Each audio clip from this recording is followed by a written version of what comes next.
welcome back to the activation phase. I'm JP. I'm joined by Tim. Hello.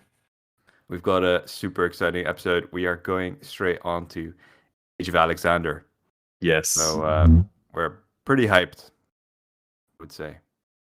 Yeah. This is a great book in my opinion. I think the the English version has tons of little, I don't know, like writing errors, but in general, it's such a good book. It looks so fun, with so many new things. I'm really looking forward to going through all the factions in the podcast. I'm pretty excited about this book as well. The level of special rules, special mechanics, and then also the campaign is just like over the top, I think, for compared to other books. So I think a lot of effort went into this book. Like, it looks really nice. Yeah, sure, there's a few typos. Let's not dwell on those. There's some quality content in here, so I think it's going to be a super welcome addition to the Ancients kind of eras. And I think, for me at least, having only the 6 factions for the last 2 years in Age of Hannibal was maybe like a little bit lacking. So I think, like, putting these 2 books together gives you like a really nice selection of factions, especially with like all the different types of kind of sub factions you can play within here as well, namely like the Greeks and I guess the Persians and stuff like that. So I think it's super. I think there's even more faction than really meets the eye. Yeah, and one thing I think it's important to say, there's like only 2 of the 6 factions, I think, have the standard basic abilities. Like, the other ones have some special, stuff, or maybe it's even just 1. I'm not sure, but I think it's 2. So that says something. Like, they really made these battle boards very very specific, very cool, very dynamic, and I think, yeah, it's a great book. I'm actually pretty impressed because I think we're now over like 40 different battle boards. Like, trying to find different mechanics, trying to find different things to do. Like, somehow they pulled it off. So cool. Should we maybe just dive straight into the Macedonian? Absolutely, yeah. I think maybe a spoiler. So or not spoiler, just like a heads up. We're recording this kind of within the first month of release, so our experience is limited. Yeah. So it's going to be. I wonder how well these are going to age. Right. Yeah, fair enough. That's fine. I think we're just trying to capture like the hype, and capture like just the excitement that we have for this book. Yeah. And then we'll keep people updated. I think there's a lot of excitement as well in the kind of our little corner of Europe in terms of playing this age. For sure. With quite a few tournaments popping up, so I think it's going to be good. So, but we start off with the big boys. We're going to start off with the Macedonians. Yes. Kind of, you may have heard of Alexander the Great. Maybe not. Yeah. So kind of his people. So we're coming in like with the big boys right now. I mean, it's called Age of Alexander, right? I feel like we had to start with this one. I mean, we finished with Hannibal, Age of Hannibal. So fair enough. I feel like we don't have really we don't have a pattern. Yeah. Okay, let's start it off. So your warlord can be mounted on a horse or have no equipment options. Hearthguard can choose to be equipped with sarissas, mounted on horses, or have no equipment options. You can only have a single Hearthguard unit on foot, however. And then your warriors can be equipped with sarissas, javelins, or be mounted on horses. You can't have more warriors with javelins than warriors equipped with sarissas. And you can only have 1 single unit of warriors on horses. So lots of restrictions there. And then finally, your levies are equipped with bows. Except for that, no special rules, no special general abilities or anything else. So actually relatively simple as far as unit options go in Age of Alexander, I would say. Yeah. one thing that's maybe important, the Sarissas for the Hearthguard and the no equipment options for the Hearthguard, and then the Sarissas for the Warriors, they count as phalanx. So maybe that one is a special rule. Technically, Because Sarissas on the Warriors count as phalange. right, I think that's a typo, but fair enough. Yeah, so phalanx I think might be important. So your unit only counts as being a phalanx, or only like benefits from the special rule phalanx, as long as they generate a die, a Saga die, that is, and as long as they don't touch terrain. So that would be touching with any figure, not the whole, like, if just any of the figures touch the terrain, you lose that phalanx special rule. So for the battleboard abilities, that means that these might not be super happy to go into terrain if you want to keep the phalanx bonuses that the board gives you. So kind of keeping pretty fluffy with that. Yes. With that rule. Right then, shall we move on to the board itself? Yeah. Go ahead. All right, basic abilities. They're pretty basic. So yeah. All right, nothing, no big changes there. One thing to say is they are using the very nice purple Greek dice. They look great. So I think you can get pretty far with the Greek dice on this this era book, to be honest. Oh yeah, absolutely. Like it's like 3 out of the 6 factions use these dice, and then you still have Hannibal, and so yeah, great dice. So buy some Greek dice before they get sold out. All right. So the first advanced battleboard ability is Slayers of Kings. It's a melee ability that takes an uncommon. Reroll up to half your attack dice, which don't score hits. If the enemy unit has the Resilience special rule, reroll all your attack dice that don't score hits. So, just right from the get-go, this one's, in my opinion, is really good because there's a lot of chariots running around in this book. There's lots of elephants. You're always going to have an enemy warlord on the board. So there's always going to be something with resilience that you want to deal with. And even if they end up not having resilience, rerolling half your attack dice for an uncommon is good if you generate lots and lots of attack dice. So, I think this is really good. It's a perfect snipe if you have a 4-man unit of Hearthguards just running into an enemy warlord, or maybe just your javelin warriors. If you can get them into the enemy warlord on horse, then I think this is top notch. Snipe him, make him regret putting him on a horse, and just cut off the head, slay the king. No, pretty good. Also uncommon, so nice. So the next one is Seize the Initiative. So this is for a common plus an uncommon. This is an activation ability. So activate up to 2 units for a move or charge. A unit activated by this ability within M of your warlord doesn't generate any fatigue with this activation.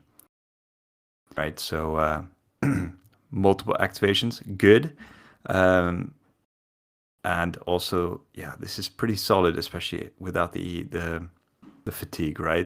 It's like, this can make some just foot units just kind of hurry up a little bit.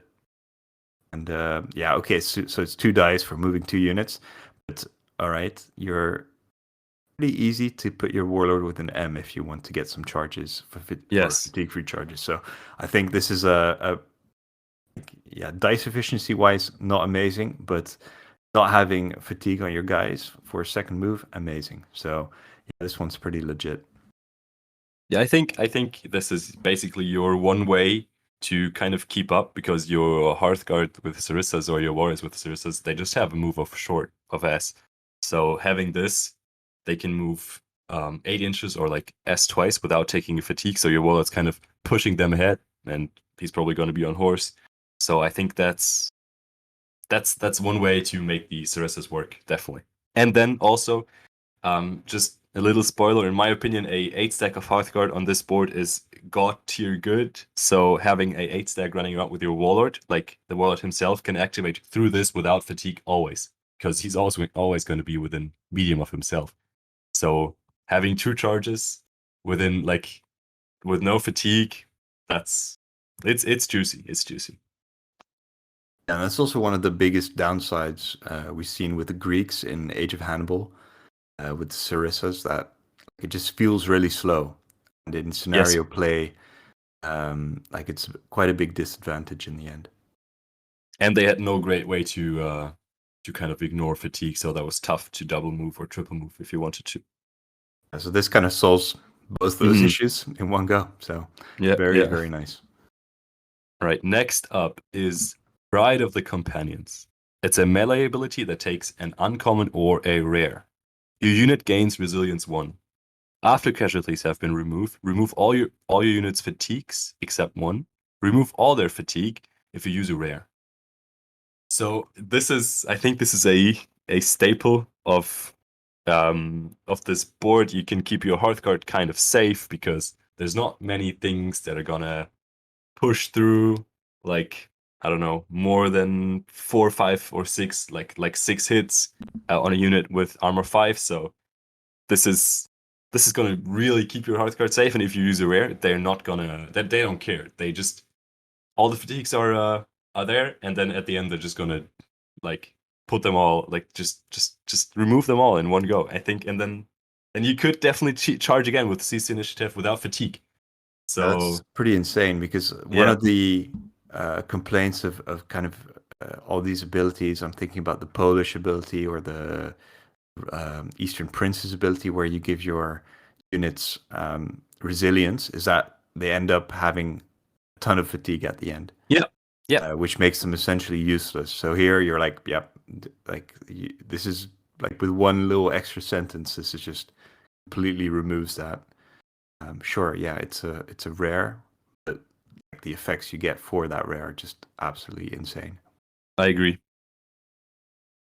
right? And even just for the uncommon, removing 2 of your 3 fatigues at the end is still very good. Leaving you with 1 fatigue to just rest in the next turn is a whole different story than leaving you fatigued, leaving you exhausted. Yeah, absolutely. All right, so so far it's looking a pretty damn strong board. Yeah. So the next one is called Faultless Mastery. You can use any of the dice facings. This is a melee ability. In 2 attack dice if you're the attacker, or 2 defense dice if you're the defender. 4 dice if you use a rare. Discard as many attack dice from your opponent as half the number of dice you have gained. Right, so pretty solid little effect. I think it's, I mean, super flexible. You just leave it on your board, see what happens. Like, if you need a little bit of an extra boost, and, sure. I think removing, if you're using the rare on this one, I think you have quite a few abilities where the rare is pretty damn good, but being able to remove 2 attack dice from your opponent if you use the rare, yeah, it's pretty. It takes the edge off a little bit. Yeah, I think this is defensively, this is definitely, this is good. It's not super special, right? The ability isn't super crazy. But basically gaining 2 defense dice, taking 1 attack dice away from your opponents can make a difference. Yeah, I'm not sure the rare is worth it compared to the other ones, but there's nothing wrong inherently with this ability. Yeah. All right, next up is Imposing Presence. It takes a common, and it's a shooting reaction. Your opponent must discard 3 attack dice. So I think it sounds nice. And it's definitely good if your opponent can play some abilities to make their shooting better, like a +1 or stuff like that. But this is basically, if it goes into your Hearthguard, which I think you have a lot with this board, it's basically just exactly as good as having a combat bonus die, because it's taking away 3 attack dice, and only one of those would have fit your Hearthguard anyway on average. So yeah, if it goes into horses, this is better than a combat bonus. If it goes into your warriors, if you have them on horses, it's better than a combat bonus. I think this is okay. This is your one way to kind of mitigate being hurt too much in shooting. And I don't think it's an amazing ability, but if you know your opponent only has like 1 or maybe 2 big shots per turn, then this can make a difference. But usually, I don't think this will like keep you safe into a shooty faction. Sure. Yeah. I mean, if you're getting shot by a like 4 or a unit of warriors on horses with javelins or something, just taking away most of their dice, pretty depressing to be honest for them. So I think just would be pretty frustrating. So I don't think there's plenty of shooting in this era book as well. So who knows how useful it will end up being. We'll see. Yeah. So the next one is Dyston. This is using a rare ability for in melee for a mounted unit. So add +1 to your attack dice. If you're fighting a unit without the mount rule, you also add +1 to your defense dice. Right. This is basically making your standard mounted guys better than them having javelins without any of the penalty. So Yep. pretty amazing. I think one of the frustrating things as well is when you this is not you don't have to play this when you're attacking or anything else. So this is even pretty damn good just as a defensive rule. So yeah, I think I would probably say this is definitely competing with the Pride of Companions for a rare dice. Absolutely. Yeah. Yeah, I think what makes this one interesting as well is if you have a 4-stack of Hearthguard. I'm always thinking about my own playstyle, being aggressive and doing stupid stuff. If you have a 4-stack of Hearthguard or maybe 5 on horses, you can double move them or whatever to give them fatigue. It doesn't really matter as long as they can get to the opposing warlord. They can take all your fatigue if you want to, but they can never get their armor higher than 6. And with this ability, with a +1, you're always going to be hitting on 5s. And then with this Slayer of Kings, hitting on 5s, rerolling everything you didn't hit. That's like 55% of your attacks are straight up hit. So with some, you can definitely kill some warlords, and they can't do anything about it. So I think it's that's definitely, I like that very much. That definitely plays a lot into my playstyle. Yeah, definitely. I kind of get the same vibes from the Goth board. You've got Gratia, which gives you +1 to your defense dice as well. And that's just like the amount of times I've saved my kind of like a Hearthguard unit from annihilation with that. It's just insane. Just it doesn't sound like much, but it makes such a big difference over the course of a battle. So yeah, this is pretty damn good. Yeah. Next up is Intensive Training. It takes an uncommon and it's an Orders ability. During this turn, shooting attacks made by phalanx units equipped with Sarissas have a range of medium instead of short. Your units get 2 bonus attack dice during these shooting attacks.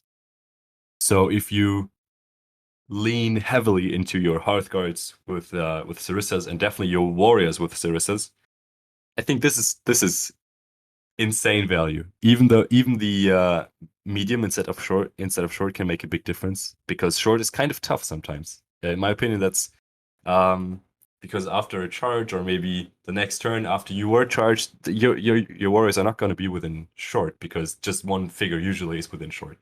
So having this makes a big difference. And then the bonus attack dice, if you have 2 or 3 units where this can apply, that's very big, because in this new book, you don't have to move the Sarissas to shoot them. They can just activate for a free shoot without fatigue once per turn. No movement required.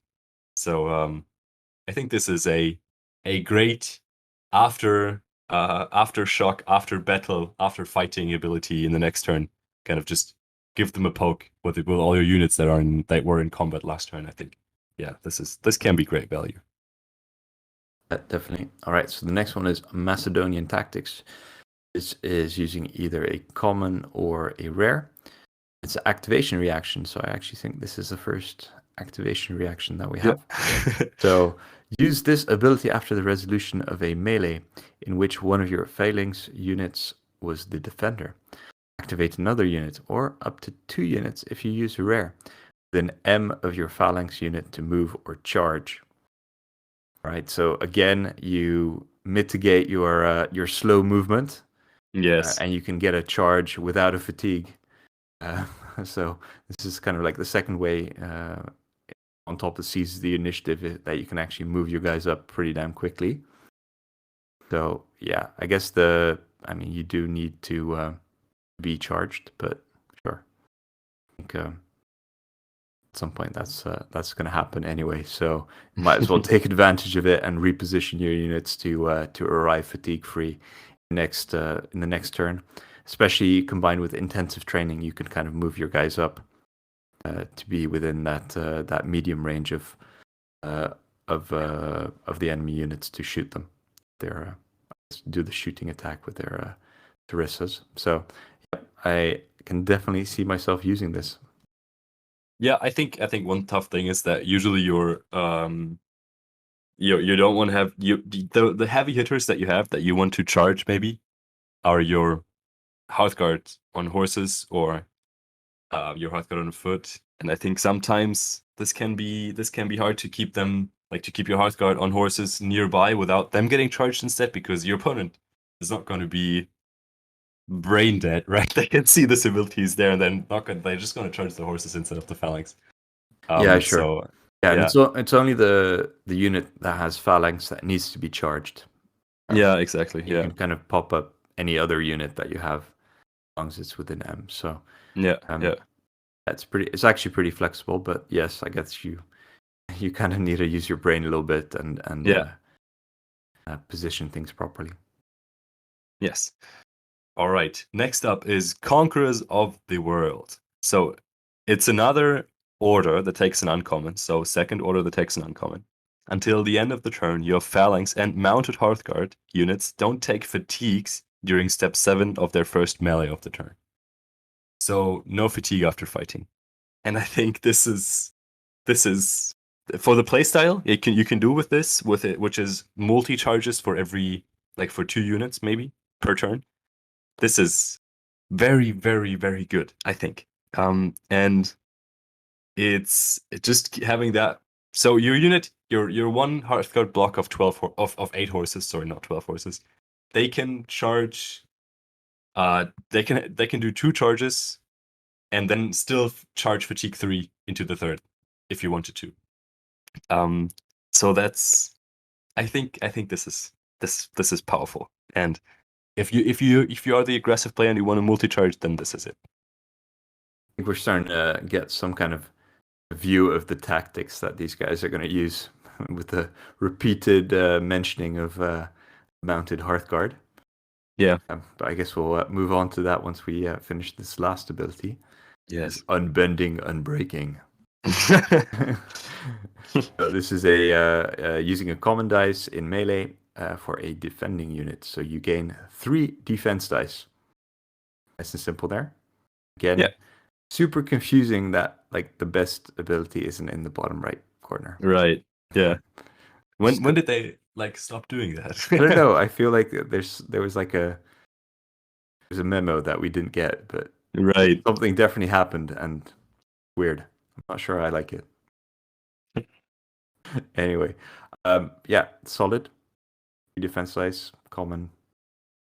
Yeah, super nice. Yeah, I mean it's super, super good if you play with Siston, the one that gives you a +1 to your defense dice for your mounted, or if you are mounted and your opponent isn't.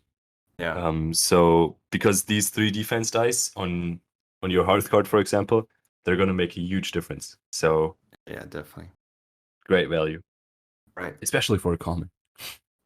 So good. All right, so we've actually reached the end of this kind of little advanced abilities. I think people are going to be pretty interested in hearing our thoughts on how you actually put this one together using the Victrix kits. So, how you? What are your sorry? First Did you say Age of Victrix? I think I heard Age of Victrix. Is this Age of Victrix? Yeah, this is Age of Victrix. I think so. I think we can skip the model options. Just go to Victrix. They have 20% off right now. Yeah, it's a Black Friday sale. So hashtag not getting paid for this. Oh, unfortunately not. All right. Which Victrix kits would you use to make your warband, Tim? I mean, I'm not sure. There's so many Macedonian kits, Macedonian successor kits. I think if you just don't take the successor kits and just take the Macedonian kits, you're probably good. Just look what it says on the box because there's like a million. I'm not sure. To be honest, I'm I sure you can't can. see the difference between any Yeah, of them. I'm sure someone yeah, does, but yeah. if you're, I think if you get some Greek hoplite looking dudes, you can probably use them for most of the armies in this book. All right. How would you organize your warband? Yeah. So that's a question I can answer finally. Yeah, to be honest, because the board kind of supports it a lot, you need lots of Hearthguard. I think that's a big minus for a warband if they need a lot of Hearthguard, because in my opinion, warriors are like the strongest in general, the strongest out of all the unit options. But yeah, you're probably gonna pay for 4 points of Hearthguard and then 2 points of levies that are just gonna generate dice for you. Maybe, or maybe you can just swap out those 2 points of Hearthguard for 2 points of warriors with Sarissas. I think that might be worth it as well. But since the abilities are so good, you're definitely going to need 6 or maybe 7 dice. So a big block of Hearthguard on horse, I think, is mandatory as long as the scenario is okay with that. And if you don't want to do the big block with Hearthguard, if you don't want to do the big block of Hearthguard on horse, then you can still do like a big block of warriors on horse, but they're not even they're not even close to being as good. So yeah. So 2 points into Hearthguard on horses for sure.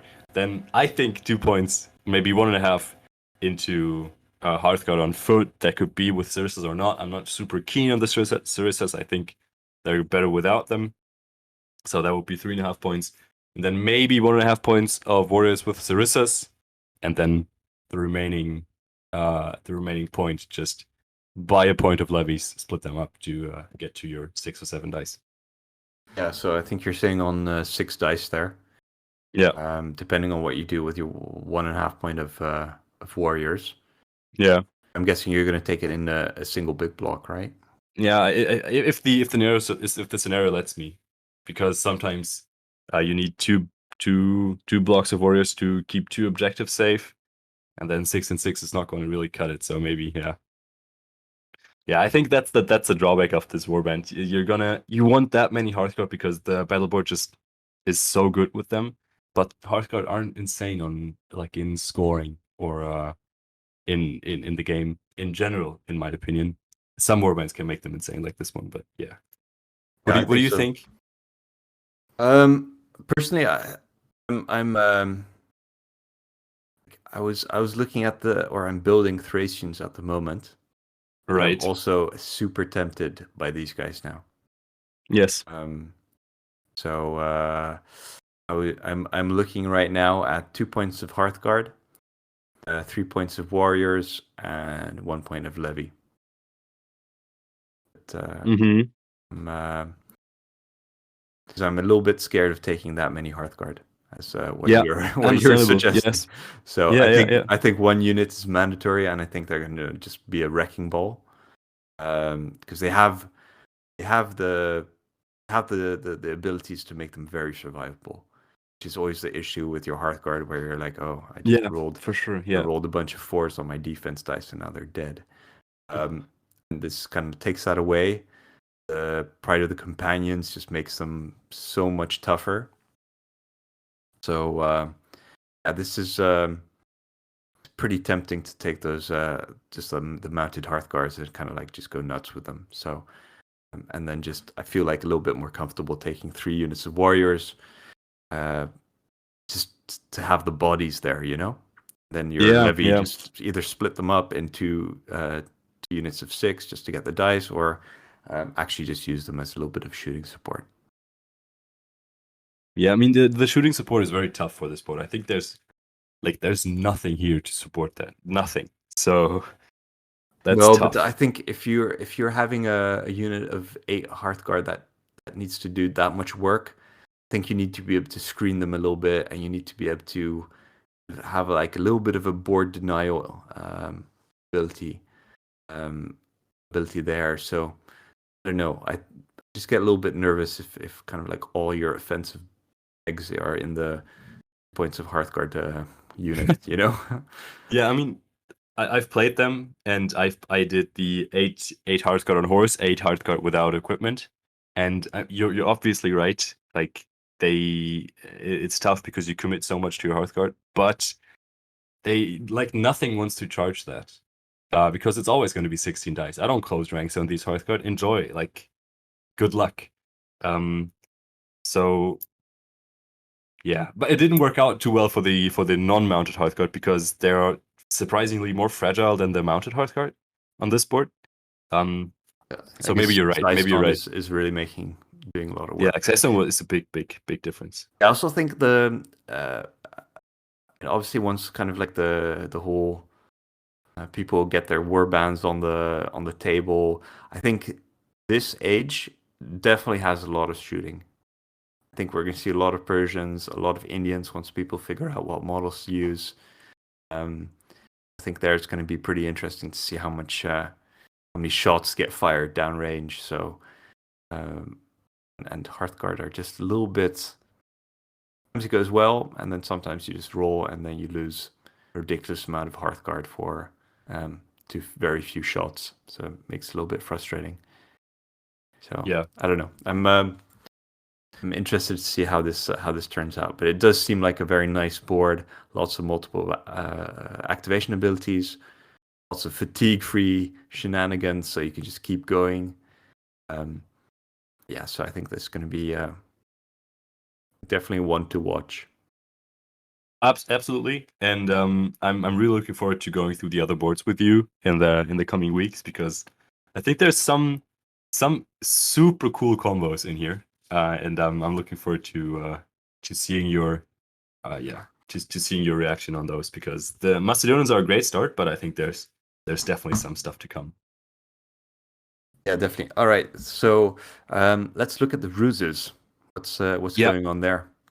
So yeah, it's just quickly. I think we didn't do the Ruses on Hannibal, but as they're very well supported in tournament play here, at least in Europe, it's definitely worth it to have a look into them. And so let's start off with the Agrianian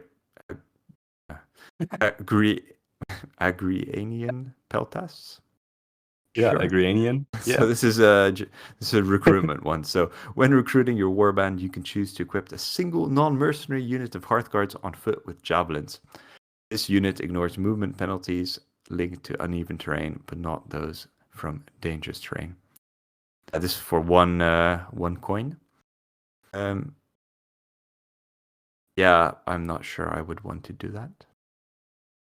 I don't know about you, because you can get the +1 for your mounted guys anyway with the Syston. Mm-hmm. Yeah, and just giving them javelins just makes them shittier in defense, and if someone closes ranks anyway, you lose the bonus. So I'm not. I think. Yeah. I think if you just it's just a point. So that might be worth it to include, maybe.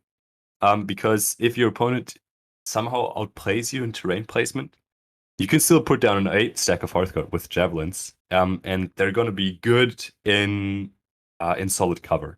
So they can charge whatever is hiding in solid cover and kind of try to get that out of there, and then they're going to be good in there. And this is a situational problem solver that can kind of help you out if you fucked up the terrain placement because your mounted Hearthguard or your phalanx unit don't really want to go into difficult ground at all. So no, that's fine. But then you lose out on all the benefits of the phalanx. Absolutely, you do. So, I would. It's probably not at the top of my list for this one. Yeah. Next up is another recruitment ruse. It's the Army of Asia. Your warband must contain at least one unit with the phalanx special rule. To represent Persian troops recruited by Alexander and equipped in the Macedonian style, you can equip your levies with sarissas. These units do not have the phalanx special rule. In addition, one of your warrior units can be mounted and equipped with javelins. This is in addition to the unit of mounted warriors you are normally entitled to.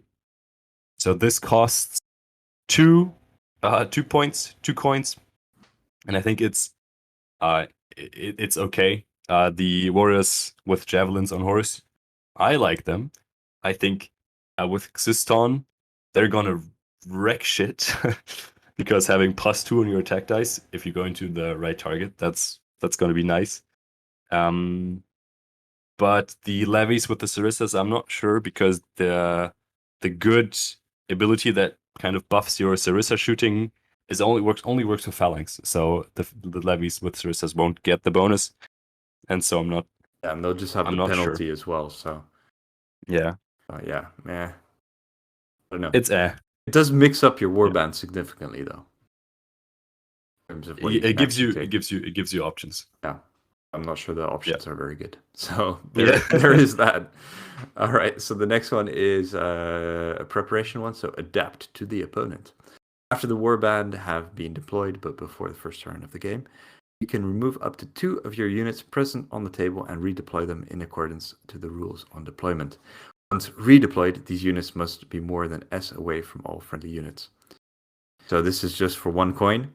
I actually think this is not too bad because I end up messing up my deployment a lot. So this can kind of mitigate that a little bit. But I'm not sure if this is super worth it compared to some of the other ones. I think to be honest, is really good. You can, if you have an 8 stack of mounted Hearthguard, then your opponent's definitely gonna put something like on the other side of them for sure, because they don't want to have them running around. So you can kind of bait a foot army to place some stuff out of the way, and then just before actually starting to play, you pull this, and then you take your Hearthguard, your 8 stack, which is 2 points. It's like a third of your army, and your warlord, and just place them on the other side. And since you're super fast, but your opponent probably isn't, I think this can make a big difference, because as you know, when a foot army can't really reach the target it wants to, it's very screwed, very much screwed. So I think this is okay. All right. All right, next up is a veteran's ability. So you can play it on one of your units, and it's gonna stay on them for the whole game. And it's called Companions. It's for Hearthguards and Phalanxes only. And the text next to the ability suggests that means you can put it either on foot or on horseback. This unit immediately discards the first fatigue it receives during each turn, no matter its source. So this costs 3 coins, which is obviously a lot, but with your mounted Hearthguard, that's gonna be very good. You can definitely do 3 charges without fatigue, no problem with the board combinations. And then if you play Pride of the Companions, fitting name by the way, this ruse is called Companions, you're gonna give your unit resilience. So this would basically mean it's just another cancelled hit, which is always great on Hearthguard. Yeah, definitely. So the next one is a stratagem. So storm the gap. Use this ruse after an enemy unit has ended movement or shooting activation within short of one of your Hearthguard units, or a unit with a phalanx special rule. Activate this unit to move or charge. I think this is just like yet another charge that you can do on this board. So for 2 coins, I guess you're saving a Saga dice at the right moment, but I think combined with the Macedonian tactics, you kind of already have something like this on the board. So it's not like super special, but it's not bad. Yeah. I think that it's okay, but not many units wanna go within short of you anyway. Well, I guess the units of chariots with like composite bows and stuff, like, then you can kind of catch them, right? You can absolutely, yeah. Because they're gonna have big bases, so they're not gonna manage to stay outside of short unless very easily to get like the maximum amount of shots in. So I think you have a pretty good chance of getting this one off and catching them off guard. Maybe one thing you don't know yet, the one warband that does the light chariots with like Oh yeah, they have the range they boost have as well. short plus short on their range, Yeah. so that's usually not a big deal. So this one is okay, but maybe it's not perfect for 2 coins. All right, last one is just a little farther. Use this ruse at the moment when your warlord uses the We Obey special rule. Your warlord can activate an additional friendly unit within short. It takes 2 coins. It's basically 2 coins for a Saga die, which is okay value, I think. Sometimes this is going to help you out a lot because like you have one situation in every game where you're like, damn, I just need one more Saga die, and this might be it. But it's only just one Saga die for for 2 of your 6 coins, so maybe not perfect. Right. So that's the end of this faction. Yeah. I think we started off with a pretty exciting faction. I'm seriously looking at picking these ones up, but I kind of get a feeling like this is gonna be every single faction. I'm gonna be like, oh yeah, okay, I'm gonna pick up the warband. Oh, So absolutely. this is gonna be a very expensive review of the book. It's not like I don't already have tons of Victrix models waiting to be painted. So yeah, it's gonna be definitely increase the pile of shame by a lot. It's a pile of fun, man. These boards are so fun. All right, how we rating this this board? How many Alexander the Greats are you gonna give it out of 5? So just coming from Hannibal, I think this is a straight like 4 out of 5. Basically all the abilities you can use them and they're gonna help you out. But I think the book suggests that this is a easy warband to play, and I don't agree. I think with your Hearthguard being very important and being like kind of the key to this warband, and keeping Hearthguard safe is not always easy. So I think with all the multi-charges, you can definitely plan insane turns, but you have to plan them. You can't just stumble into them, I think. So it's like 3.8 out of 5 Alexanders, maybe. Yeah, I think I'm pretty close to that range. Yeah, like sometimes you just roll badly on your defensive rolls, and then your Hearthguard dies, and then it's game over. So like there is that risk. But no, I think this is it's gonna be like super cool looking army, especially with your Macedonian dudes running around on horses, kicking ass. Think thematically, like this is just super cool, especially once you if you dive a little bit into the like Alexander's like I was about to say play style, but his tactics, like he would, charge in with his companions and like crush people. So I think that's super cool. It's well represented with the board, so like it kind of meshes well with like what you expect this faction to do. So you kind of like get that good little feeling where it kind of meets your expectations. So yes, I am big fan. I think we've got some exciting factions coming up. So Absolutely. kind of like let's end this one on a little bit of a cliffhanger. So yeah. All right. Thanks for listening. Hopefully you're as excited as we are for Age of Alexander. Should we let people know the voicemail? Yeah, so we've gotten quite a few voicemails by now. So we thought about maybe dedicating a episode to kind of going through them, or maybe we'll figure something out. But until then, feel free to leave a voicemail for us, and the number is 0049 6404 803 0756. And I think for the Americans that would be +49 and not 0049. So perfect. So leave us voicemail. Let us know how excited you are for Age of Alexander or anything else. Yes. If you want to announce grudge matches, yes, insults, anything else, challenges, general smack talk, I think we would probably allow that as well. Yeah, sure. So let's bring it on. All right. thank you very much, everyone. Hope you have Thank you. a good one, and we'll speak to you soon. Thank you. Bye bye.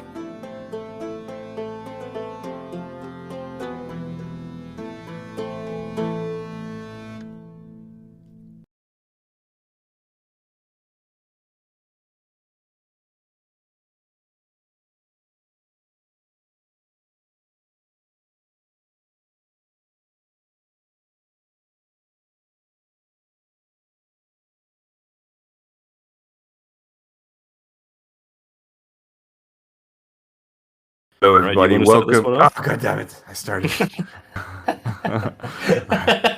Give my balls. All right, is that gonna go in the blooper? Absolutely. It's gonna go at the end. All right, should I start then? Yeah. I got my hype up.